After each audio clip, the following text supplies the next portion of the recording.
Hello everyone, సోడింగ్ ప్లేలిస్ట్లో మనము ఇంకో క్వశ్చన్ చూద్దాము. అనేది వచ్చేసి Leet question number 414, third maximum number. So question ముందే చెప్తున్నా, చాలా ఈజీ. అండ్ క్వశ్చన్ వచ్చేసి given and integer array nums return third distinct maximum number in an array. If the third maximum does not exist, return the maximum number. Very straightforward. నేను నీకు ఒక అరే ఇస్తాను, నువ్వు నాకు అందులో థర్డ్గా ఉన్న డిస్టింక్ట్ మ్యాక్సిమం నెంబర్ ఇవ్వు అంటున్నాడు. ఇఫ్ ఇన్ కేస్ అది ఎగ్జిస్టెన్స్ లేకపోతే నువ్వు నాకు మ్యాక్సిమం నెంబర్ ఇచ్చేసి అంటున్నాడు. సి, ఇది చదవంగానే అసలు మనకు వచ్చిన ఫస్ట్ థాట్ ఏంటి? ఏముంది, నాకు ఒక అరే ఇస్తాడు, నేను సింపుల్గా దాన్ని సార్ట్ చేసేస్తాను. ఫైన్, మన కూరగాయల మార్కెట్లో ద బెస్ట్ ఏంటో కనుక్కుందాము. అఫ్ కోర్స్ డైరెక్ట్గా సార్టింగ్ మెథడ్ వాడేద్దాము. ఎలాంటి డేటా డిపెండెన్సీ లైక్ కస్టమైజ్డ్గా లేదు కాబట్టి బ్లైండ్గా I can go to that like vegetable market and మనకి నచ్చిన బెస్ట్ సార్టింగ్ అల్గోరిథంని కొనేసుకుంటాము. ఫైన్, వన్స్ ఇలా అవ్వగానే మనం ఏం చేయొచ్చు? సింపుల్గా 0 1 2 3 4 5 ఉంది అనుకుందాం. ఇప్పుడు వాడికి ఏం కావాలి? థర్డ్ మ్యాక్సిమమా? కాదు, third distinct maximum. If in case third maximum అయ్యి ఉంటే ఒక్కసారి అది ఎలా ఆలోచించాలి అనేది చెప్తాను, చూడు. ఇఫ్ ఇన్ కేస్ థర్డ్ అసలు ప్రెసెంట్ మన ఈ క్వశ్చన్లో దీన్ని తీసేద్దాం. లైక్ థర్డ్ మ్యాక్సిమం కావాలి అన్నాడు అంటే ఇప్పుడు ఏం చేయొచ్చు? థర్డ్ మ్యాక్సిమం అయ్యి అని నేను నీకు ఇచ్చే అష్యూరెన్స్ ఏంటంటే క్వశ్చన్లో ఆ అరేలో ఉన్న ప్రతి ఎలిమెంట్స్ యూనిక్ అన్నా. ఇప్పుడు ఏం చేస్తావు? First again thought process, sort చేసేసి లాస్ట్ నుండి థర్డ్ది యాక్సెస్ చేసి అది బ్లైండ్గా ఇవ్వడం, అవునా? కానీ నువ్వు ఇలా చేయక్కర్లా. ఎందుకు? ఇలా సార్ట్ చేయడం వల్ల నీకు వచ్చిన టైం ఎంత? n log n. కానీ వాడికి ఏం కావాలి? వాడు ముందు చెప్పేశాడు థర్డ్ మ్యాక్సిమం అని. అలాంటప్పుడు నువ్వు మొత్తం సార్ట్ చేయడం ఎందుకు? గుడ్డిగా ప్రాపర్గా ఆలోచించు. సెలక్షన్ సార్ట్ లేదా బబుల్ సార్ట్. ప్రతి ఇటరేషన్లో సెలక్షన్ సార్ట్ అయితే ఐదర్ ఎవ్రీ టైం మినిమం తీసుకునేది, బట్ దాన్ని రీమోడిఫై చేసి ఎవ్రీ టైం మ్యాక్సిమం కిందలా పెట్టచ్చు. బబుల్ సార్ట్ అయితే ప్రతి ఇటరేషన్లో ఎవ్రీ టైం మ్యాక్సిమంని next second maximum, next third maximum ఇస్తుంది. సో బ్లైండ్గా అసలు నువ్వు కంప్లీట్ డేటా సార్ట్ చేయాలా అక్కర్లా. అంటే సింపుల్గా ఇక్కడ నేను బబుల్ సార్ట్ 3 పాసెస్ని పంపిస్తే చాలా లేదా? అండ్ బబుల్ సార్ట్ యొక్క వన్ ఆఫ్ ద ఎగ్జాంపుల్ ఇదే. బబుల్ సార్ట్ యొక్క one of the use case ఇదే. Finding 8th maximum number, finding 3rd maximum number, 5th maximum number, 7th maximum number. అంటే నీకు ఎన్ఆర్ఏ డేటాలో ఎవడన్నా కానీ నాకు 10th మ్యాక్సిమం ఇవ్వగలవా అంటే ఇస్తా అని చెప్పు. డైరెక్ట్గా బబుల్ సార్ట్ 10 పాసెస్ చేయి, n పాసెస్ కాదు. అప్పుడు 10th మ్యాక్సిమం వచ్చి 10th ఇచ్చేసి, ఓకే? కానీ క్వశ్చన్ ఇక్కడ మనకి ఇదే అంటే కాదు. ఏమన్నాడు క్వశ్చన్ ఇక్కడ? క్వశ్చన్లో డిస్టింక్ట్గా ఉన్న డేటాలో ఉన్న మ్యాక్సిమంని. అంటే సింపుల్గా సపోజ్ ఇక్కడ నాకు సమ్హౌ నా data like 2 2 4 3 3 like 4 and then 1 3 or ఇలా డేటా ఒకటి ఉంది అనుకుందాం. ఇప్పుడు ఇందులో థర్డ్ మ్యాక్సిమం ఏంటి? 2 2 2, అంతేగాని 1 2 2 3 3 3 4 4 ఇలా సార్ట్ చేసి నాకు వచ్చిన లాస్ట్ థర్డ్ నెంబర్ ఇది కాబట్టి ఇది అని ఇచ్చేస్తావా? ఇవ్వలేవు బ్లైండ్గా. ఎందుకు? ఇది రెండే, థర్డ్ ఇది డిస్టింక్ట్గా ఉన్న మ్యాక్స్ ఎలిమెంట్ ఇది. అంటే ఇక్కడ నేను బ్లైండ్గా ఎప్పుడు బబుల్ సార్ట్ వాడలేను, లేదా ఆప్టిమైజ్డ్గా like updated version of selection సార్ట్ని వాడలేను. అంటే we need to come up with different approach. అంటే ఏంటి? ఫస్ట్ థింగ్ డైరెక్ట్గా సార్ట్ చేసి లాస్ట్ దగ్గర నుండి ఇక్కడ ఎలిమెంట్ చూసి కౌంటర్ పెట్టచ్చా లేదా? ఒక కౌంటర్ ఇక్కడ పెడతా. నెక్స్ట్ ఈ రెండు ఈక్వల్ అయినాయా? ఈక్వల్ కాలా? ఈ రెండు ఈక్వల్ అయినాయా? లైక్ ఆబ్వియస్గా ఇక్కడ ఈక్వల్ అయినాయి. ఈ రెండు ఈక్వల్ అయినాయి, ఈక్వల్ కాలా? అంటే కౌంటర్ 2 పెంచా, నాకు సెకండ్ మ్యాక్సిమం. నెక్స్ట్ ఈ రెండు ఈక్వలా? కాదు. ఈ రెండు ఈక్వలా? కాదు. ఈ రెండు లైక్ ఆఫ్ కోర్స్ ఈ రెండు ఈక్వల్. ఈ రెండు ఈక్వలా? కాదు అంటే కౌంటర్ని పెంచు. థర్డ్ దొరికేసింది. క్వశ్చన్ అయిపోయిందా లేదా? అంటే సింపుల్గా వన్స్ సార్ట్ అయిన తర్వాత n log n అయిన తర్వాత ఒక పాస్ ఇట్లా పెట్టుకొని స్ట్రైట్ అవే వెళ్తా ఉంటా. అలా వెళ్ళిన తర్వాత ఎన్ని యూనిక్గా కనబడితే కౌంటర్ పెంచుతూ ఉంటాను ప్రీవియస్ దాంతో కంపేర్ చేసి. అంటే వర్స్ట్ కేసులో ఏం చేస్తున్నాను, దాని తర్వాత n టైమ్స్ పాస్ చేస్తున్నాను. బట్ ఇక్కడ ఇంకోటి ఏంటి, థర్డ్ మ్యాక్సిమం ఎగ్జిస్ట్ అయ్యి లేకపోవచ్చు. అది ఎలా కేసు అయ్యిద్ది అంటావా, అరే ఏముంది అన్ని త్రీస్ ఉన్నాయి అనుకో, ఇక్కడ 4 ఉందనుకో, ఇప్పుడు ఇక్కడ చూడు, ఇక్కడ కౌంటర్ 1తో స్టార్ట్ చేశా, ఈ రెండు ఈక్వలా కాదు, లైక్ ఆఫ్ కోర్స్ ఈక్వల్, ఈ రెండు ఈక్వలా కాదు, సో కౌంటర్ పెంచా, ఈక్వల్, నా డేటా దాటిపోయింది కదా. స్టిల్ నా దగ్గర టూ యూనికే ఉంది, థర్డ్ యూనిక్ లేదు. మరి అప్పుడు నేనేం చేయాలి, మ్యాక్సిమంని. అప్పుడు ఎలాగో డేటా సార్ట్ అయ్యి ఉంది కాబట్టి లాస్ట్ ఇది ఇచ్చేసి క్వశ్చన్ డన్. కానీ వీడేమంటున్నాడు, ఏదైతే నువ్వు సబ్మిట్ చేస్తావో అది పర్ఫెక్ట్గా యాక్సెస్ అయ్యిద్ది, ఏదైతే నువ్వు సబ్మిట్ చేస్తావో అది పర్ఫెక్ట్ వర్క్ అయ్యిద్ది. Can you find big O solution అంటే ఏదైతే మనం ఇప్పుడు చేసామో అది n log n, కానీ నువ్వు ఎంతో చేయగలవా అంటున్నాడు. మరి దాన్ని ఎలా ఆలోచించాలి, అరే ఆగు, ఇప్పుడు ఇలా చేసావు ఓకే, మరి మనం ఇప్పటిదాకా చేస్తున్న వీడియోస్ నాలెడ్జ్ గెయిన్ చేసుకున్నాము, దాన్ని ఇక్కడ వాడచ్చా, నేను ఫ్రీక్వెన్సీని తీసుకొని ఆ ఫ్రీక్వెన్సీ కౌంటర్ బేసిస్ మీద పెడతాను, సో లాస్ట్ దగ్గర నుండి వస్తాను, యునిక్గా కౌంట్ చేస్తాను, అప్పుడు నాకు యునిక్గానే అయిపోద్ది కదా. అప్పుడు ఈ ఇనీషియల్గా ఒక ఎగ్జాంపుల్తో చూద్దాము ఈ మెథడ్ని. ఇక్కడ ఏంటి 1131, సో నేను సంహవ్ ఇలా డేటాని క్రియేట్ చేశాను అనుకుందాం, 1 2 3ని. సో ఇక్కడ 2 దగ్గర 1 వచ్చింది, ఒక్కసారి రిపీట్ అయినా చాలు కదా ఇప్పుడు. సో 1 3 దగ్గర 1 ఉండిద్ది, ఇక్కడ 1 ఉండిద్ది. సో ఇప్పుడు సింపుల్గా నేను ఇక్కడ ఇది ఈక్వల్, ఆఫ్ కోర్స్ ఇది 1 ఉందా, ఆఫ్ కోర్స్ 2 ఉన్నాయి, ఇది థర్డ్ది 1 ఉంది, సో సింపుల్గా 1 రిటర్న్ చేస్తున్నా. ఇలా చేయొచ్చా లేదా, చేయొచ్చు, ఫైన్. కానీ ఇలా వెళ్తే దీని టైం కాంప్లెక్సిటీ ఎంత, ఈ హోల్ ఎరే టైం కాంప్లెక్సిటీని ట్రావెల్స్ చేయడానికి n, మళ్ళీ ఇక్కడ నుండి లాస్ట్లో నుండి ట్రావెల్స్ చేయడానికి n అనుకుందాము. ఎందుకు, ఈ హోల్ ఎరేలో ఫస్ట్ ఇక్కడ ఉండొచ్చు, ఇక్కడ అన్ని 0లు ఉండొచ్చు, అని ఇక్కడ 1 ఉండొచ్చు, సో n, అవునా కదా. సో సింపుల్గా ఇది ప్లస్ n, మరి అయిపోతుంది కదా అని అంటే అయిపోతుంది. బట్ వాడి నమ్స్ ఆఫ్ i వాల్యూ చూడు, 2 to the power of 31 నుండి 2 to the power of 31 - 1 దాకా ఉంది. అరే 10 to the power of 9 గగనం, 10 to the power of 9 గగనం. అసలు ఎంత పెద్దది ఎలా చేస్తావు, అసలు 10 to the power of 6 గగనం అనుకుంటుంటే ఎంత పెద్దది ఎలా చేస్తావు. So what ever the thought process ఉందో అది కరెక్ట్, బట్ ఈ క్వశ్చన్కి తప్పు. మరి ఈ క్వశ్చన్ ఎలా చేయాలి, ఎలా చేసేదేముంది, స్ట్రైట్ అవే బేసిక్ ఫండమెంటల్స్కి వెళ్దాం. Sorting that doesn't mean you need to sort every time.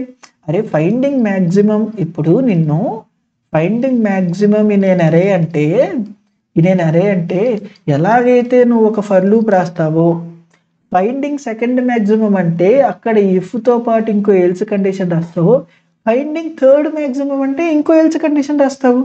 అంటే సింపుల్గా ఇఫ్ ఎల్స్తో తేల్చేయచ్చు కదా ఈ క్వశ్చన్ని. అలాగే ఈ పాయింట్తో చెప్తున్నా, మళ్ళీ విను. సార్టింగ్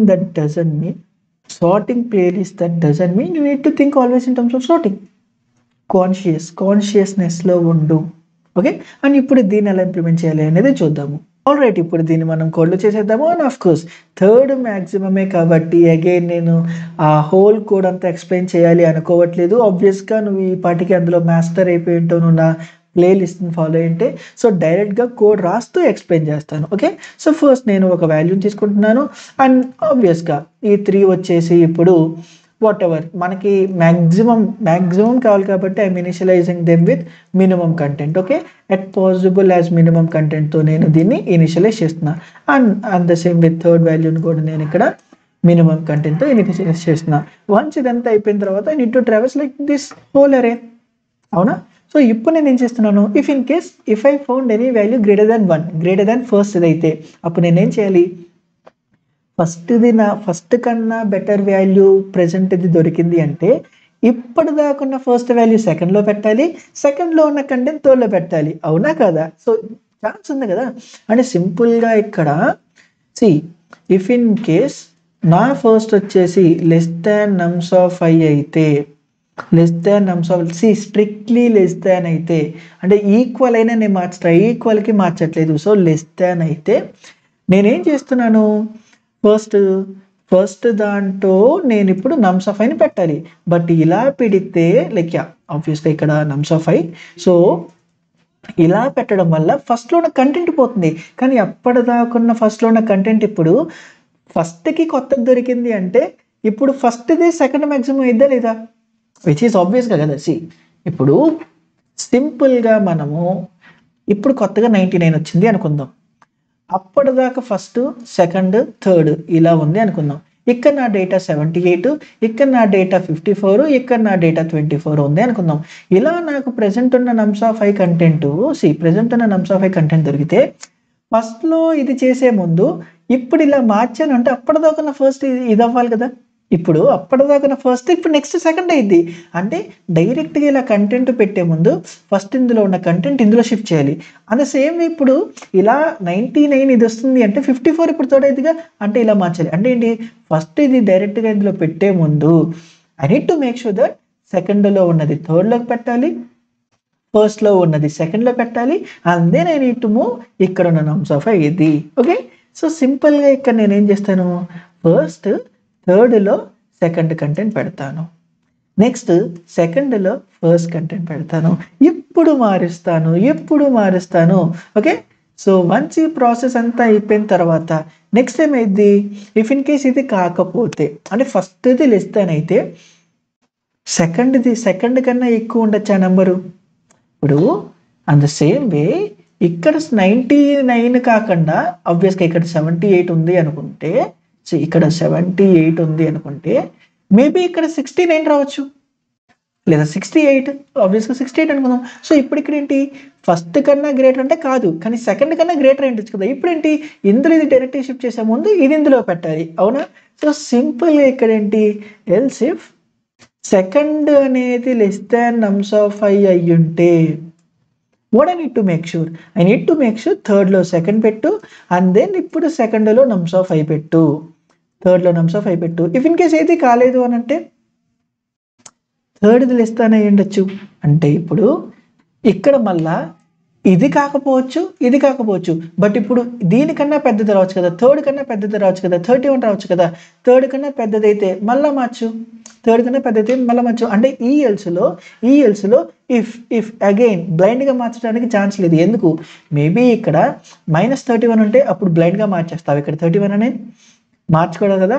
అంటే ఎల్స్లో కూడా third less than nums of I అయితేనే అప్పుడే నా థర్డ్లో ఈ నమ్స్ ఆఫ్ ఐ పెట్టు అండ్ ఆఫ్ కోర్స్ ఇక్కడ ఎండ్ ఆఫ్ ద డే నా థర్డ్ని రిటర్న్ చెయ్యి. Only if and only if integer dot min వాల్యూకి ఈక్వల్ కాకపోతేనే, నాట్ ఈక్వల్స్ టు కాకపోతే then I need to return my third. If in case equal అయితే so there is no third highest, so simply I need to return first one. అని ఇక్కడ మనము ఆ miss అవుతున్న edge case కూడా ఏంటి కంప్లీట్గా హ్యాండిల్ చేస్తున్నాము. వాట్ ఇఫ్ ఇక్కడ ఫస్ట్ కేసు ఏదైతే నెంబర్ ఈక్వల్ అయ్యి ఇక్కడికి వస్తుందో అది సెకండ్ కన్నా తక్కువ ఉండి కానీ ఫస్ట్తో ఈక్వల్ అయితే సింపుల్గా ఇప్పుడు మనం ఏ కేసు మిస్ అయ్యాము, ఇదంతా పర్ఫెక్ట్ అంటే of course perfect, first second third ఉంది, నా ఫస్ట్లో 24 ఉంది అనుకుందాం. ఇనీషియల్గా నా ఫస్ట్ ఇక్కడ లైక్ -∞ ఉంది అనుకుందాము. సో ఇలా ఉన్నప్పుడు వాట్ ఇఫ్ ఇక్కడ నాకున్న కంటెంట్ మళ్ళా నాకు యాజ్ ఇట్ ఈస్గా 24 వస్తే అప్పుడేంటి, ఫస్ట్ 24 లెస్ దాన్ 24 కాదు మనం రిజెక్ట్ చేసాము, కానీ సెకండ్ ఏదైతే -∞ ఉందో అది లెస్ దాన్ 24 ఆఫ్ కోర్స్ మార్చేస్తున్నాము మళ్ళీ డూప్లికేషన్ కూడా తీసుకుంటున్నాము. మరి అలా తీసుకోకూడదంటే ఏం చేయాలి, అరే ఏముంది, make sure what ever the నమ్స్ of I should be not equals to first అని ఇక్కడ again make sure what ever the third like ఏదైతే నేను పెట్టాలి అనుకుంటున్నానో అది సెకండ్కి ఈక్వల్ కాకుండా ఉండేలా చూసుకో. అంటే నమ్స్ of I not equals to like second and not equals to first also. అంటే సింపుల్గా నమ్స్ of I not equals to first also. అంటే ఏదైతే నేను మార్చాలి అనుకుంటున్నానో అది ఫస్ట్ది ఈక్వల్ అవ్వకూడదు, సెకండ్ది ఈక్వల్ అవ్వకూడదు, అవునా కదా. సో సింపుల్గా దీంతో మనం డూప్లికేట్ థింగ్ అని కూడా మ్యానిపులేట్ చేసాము. సో ఒకసారి దీన్ని రన్ చేసి చూసేద్దాము. 1 వచ్చింది. ఎప్పుడు చెప్పే మాటలే, రష్ అవ్వద్దు, లైక్ ఫస్ట్ క్వశ్చన్ని క్లారిటీగా అర్థం చేసుకో, కొన్ని చిన్న తప్పులు పోతాయి బట్ ఇట్స్ ఓకే. లైక్ ఒకసారి ఇప్పుడు ఒకసారి దీన్ని మనం రన్ చేద్దాము. ఇఫ్ ఇన్ కేస్ ఏదైనా స్టిల్ మిస్టేక్స్ ఉంటే దాన్ని రెక్టిఫై చేసేసుకుందాము. ఇనిషియల్ టెస్ట్ కేసెస్ యాక్సెప్ట్ అయిపోయినాయి. ఒకసారి దీన్ని సబ్మిట్ చేద్దాము.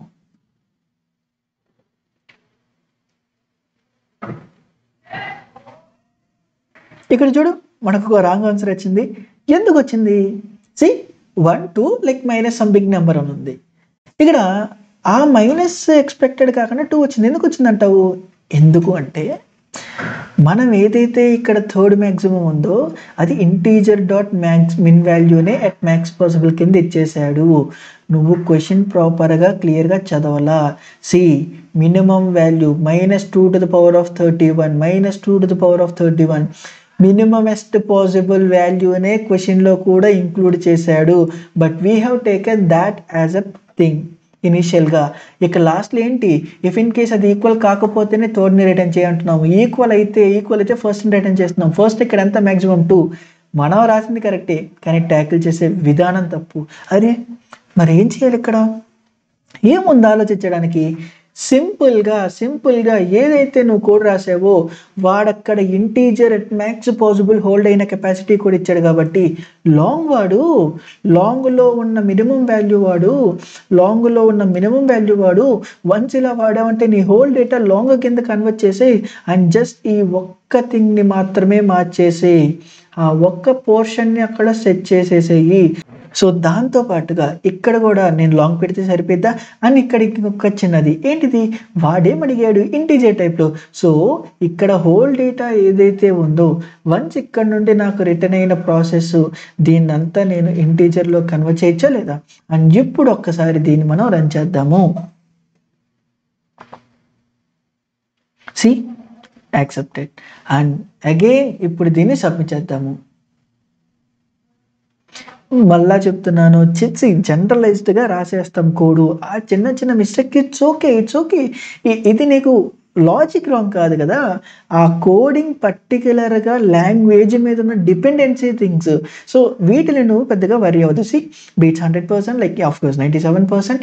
అండ్ వాడు అడిగినట్టుగానే మనము ఒక ఇన్స్టెన్స్లో లైక్ 1 ఇటరేషన్తోనే కవర్ చేసాము. దీని టైం కాంప్లెక్స్ వచ్చేసి ఆబ్వియస్గా big O and space complexity ఎలాంటిది ఎక్స్ట్రా స్పేస్ తీసుకోలేదు కాబట్టి ఆఫ్ కోర్స్ చిన్న వేరియబుల్స్ డజంట్ మ్యాటర్ కాబట్టి కాన్స్టెంట్ స్పేస్. అండ్ సేమ్ కోడ్ని పైథాన్లో రాయలో కూడా చూసేద్దాము. ఇనిషియల్గా మనము ఆ సెటప్ అంతా పెట్టేసుకుంటున్నాము. నా ఇనిషియల్ అసంప్షన్ అన్ని నెగిటివ్ లైక్ -ఇన్ఫినిటీ బేస్డ్ మీద. ఇప్పుడు వచ్చేసి ఏంటి, ప్రతి వాల్యూని వచ్చేసి if in case first value greater than first అయితే we're making sure like we're transferring first and then we're shifting this value to here. Okay, అదే సెకండ్ వాల్యూ గ్రేటర్ అయితే and we're even making sure that it's not equals to like first value. అంటే first value nums కన్నా first value కన్నా తక్కువ ఉంది అనేది make sure చేస్తున్నాము. So that second value అనే దాంట్లో పెడుతున్నట్టు. But again we're making sure ఇక్కడ పెడుతున్నాం కాబట్టి we're making sure that this value will be here. And the same with థర్డ్ది. బట్ ఇప్పుడు ఏంటి, అది nums of like greater than third అవ్వాలి అండ్ లైక్ ఆఫ్ కోర్స్ ఇక్కడ లెస్ దెన్ సెకండ్ అవ్వాలి. అవునా? సో వన్స్ ఈ హోల్ ప్రాసెస్ అంతా అయిపోయిన తర్వాత మనము సింపుల్గా ఇక్కడ అది నెగిటివ్ లైక్ -ఇన్ఫినిటీ కాలేదు అంటే ఆబ్వియస్గా మనకి ఆ వాల్యూని థర్డ్ వాల్యూని రిటర్న్ చేస్తున్నాము. అది ఇక్కడ ఈక్వల్గానే అయి ఉంటే ఫస్ట్ వాల్యూని రిటర్న్ చేస్తున్నాము. సో ఒక్కసారి దీన్ని మనము సబ్మిట్ చేసేద్దాము. అండ్ అగైన్ ప్రోగ్రామింగ్ లాంగ్వేజ్ బట్టి టైం కాంప్లెక్సిటీ మారిద్దా అంటే మారదు.